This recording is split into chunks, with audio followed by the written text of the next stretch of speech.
नमस्कार, आप देख रहे हैं यूपी की खबर जनपद मऊ से। आपको बता दें कि जनपद मऊ में 4 विधानसभा सीटें हैं। अगर देखा जाए तो इस चुनाव में, यूपी के चुनाव में, मऊ के चारों विधानसभा सीटों पर सपा बनाम बीजेपी की लड़ाई थी। अब कहीं ना कहीं देखा जाए तो मऊ सदर सीट सबसे हार्ड सीट मानी जाती थी, जहां मुख्तार अंसारी के लड़के अब्बास अंसारी चुनाव लड़ रहे थे।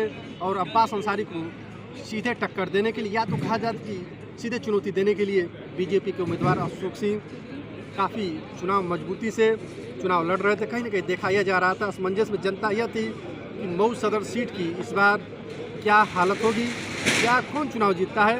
तो आपको बता दें, इस क्रम में हम जहाँ खड़े हैं, ये मतगणना केंद्र है, इसी केंद्र पे हम खड़े हैं। और अभी का जो ताज़ा अपडेट है, आपको बता दें कि मऊ जिला में 4 विधानसभा सीटें हैं। 4 विधानसभा सीटों में सपा ने 3 सीटों पर कब्जा कर लिया है, और वहीं बीजेपी 1 सीट पर कब्जा कर संतोष करना पड़ा। मैं अनुराग सिंह, यूपी खबर, जनपद मऊ से। समाजवादी पार्टी जिंदाबाद, जिंदाबाद, राम जिंदाबाद, राजेंद्र कुमार जिंदाबाद, राजेंद्र कुमार जिंदाबाद। बधाई हो। पहले तो क्या कहना चाहेंगे जीत दर्ज किया भारी मतों जीत के लिए मैं मोहम्मदाबाद विधानसभा क्षेत्र की सभी जनता को मैं बहुत बहुत आभार प्रकट करता हूं, और अपने कार्यकर्ताओं का भी मैं बहुत बहुत आभारी हूं कि सब लोगों ने रात दिन चल करके हर तरह से मुझे सहयोग करके जिताने का काम किया।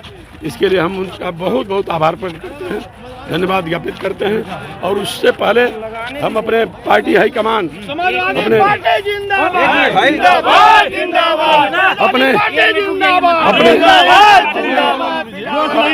अपने राष्ट्रीय अध्यक्ष माननीय अखिलेश यादव जी का मैं बहुत बहुत आभार प्रकट करता हूं, उन्हें धन्यवाद देता हूं कि हमको उन्होंने अवसर दिया, समाजवादी पार्टी का उम्मीदवार बनाया मोहम्मदाबाद घोना से, और जनता ने उसे स्वीकार करते हुए हमें जीता करके विधानसभा में भेजने का सरकार बना रही है। क्या कहेंगे? सरकार तो कोई ना कोई आएगी। 22,216 वोटों से घोसी की जनता ने समाजवादी पार्टी को जिताने का काम किया है। क्या कहेंगे घोसी की जनता? घोसी की जनता को मैं बधाई देना चाहता हूं कि जिस तरीके से घोसी की जनता ने एक ऐतिहासिक जीत दर्ज कराई है, निश्चित रूप से हम लोग समाजवादी पार्टी के साथ मिल करके और घोसी की जनता के साथ बैठ करके उनकी प्राथमिकताओं को, जो उनकी प्राथमिकताएं होंगी, उन अनुसार उनके विकास के लिए जो भी संभव होगा उसके लिए हम प्रयास करेंगे। यूपी में तो सरकार बीजेपी की तो बन गई। अभी अंतिम दौर में आप जान रहे हैं कि अंतिम दौर में मतगणना जारी है, और 100 से ज़्यादा सीटें हमारी 100 से लेकर 300 के बीच में है। तो अंतिम परिणाम आने तक थोड़ा इंतजार करिए, हो सकता है आने वाले दिन हम लोग सरकार बनाएंगे। घोसी की जनता को क्या उम्मीद देना चाहेंगे? घोसी की जनता को क्या उम्मीद? विकास के लिए घोसी की जनता को मैं बधाई देना चाहता हूँ। उनकी उम्मीदें आपकी आप पे टिकी हुई है। निश्चित रूप से जो उम्मीदें होगी उस उम्मीद पर हम खरे उतरेंगे, और पूरी ईमानदारी, जिम्मेदारी के साथ में जो है उस घोसी की जनता के बेहतरी विकास के लिए काम करेंगे।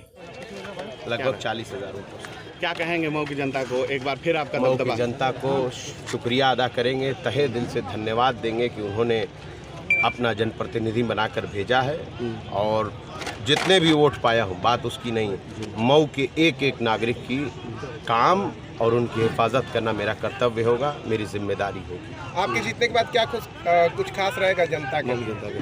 जीतने तो दीजिए, अभी जाने तो दीजिए, शपथ तो लेने दीजिए, उसके बाद आगे की बातें। और जितना कुछ होना है वो सब कुछ ऑलरेडी हो रहा है और होता रहेगा आगे भी।